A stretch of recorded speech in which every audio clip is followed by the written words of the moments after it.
মাটির পুতুল। আর এই মাটির পুতুল মানেই আমরা সবাই ছোটোর থেকে জেনে এসেছি কৃষ্ণনগর ঘূর্ণি।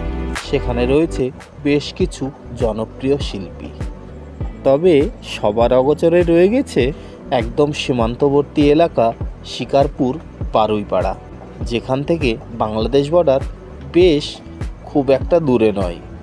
ততটাও জনপ্রিয় না হলেও তাদের হাতের কাজ রয়েছে যে গোটা ভারতবর্ষ জুড়েই। আর আজকে আমি চলে গেছিলাম সেই শিকারপুর বারুইপাড়ায় সাগর পালের স্টুডিওতে। তাই তো আর দেরি না করে ক্যামেরাবন্দি করে নিলাম। তো চলো দেখে নিই সাগর পালের স্টুডিওর ছোট ছোট মাটির পুতুল। হয়তো সব পুতুলের নাম আমি জানি না, তবে দেখতে যে বড়ই সুন্দর। যেখানে রয়েছে বজরংবলী, মাতা লক্ষ্মী ও আরও বিভিন্ন রকমের দেবদেবীর ছোট ছোট মূর্তি। আর শুনে নিলাম তার দামও। সেখানে মাত্র 40 টাকার থেকে শুরু এই মাটির পুতুলগুলো। আছে বিভিন্ন রকমের পুতুল, বিভিন্ন রকমের দাম।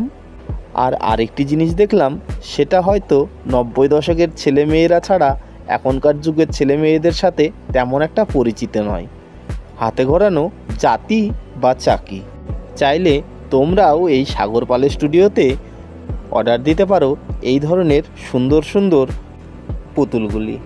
তো চলো আজকে এইটুকুই, আবার দেখা হচ্ছে অন্য নতুন কোনো ভিডিওতে।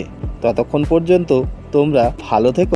আর হ্যাঁ, যারা এখনও পর্যন্ত আমার এই চ্যানেলটিকে সাবস্ক্রাইব করোনি তাদেরকে বলছি তাড়াতাড়ি আমার এই চ্যানেলটিকে সাবস্ক্রাইব করে দাও আর বেল আইকন বোতামটিকে প্রেস করে অল করে দাও।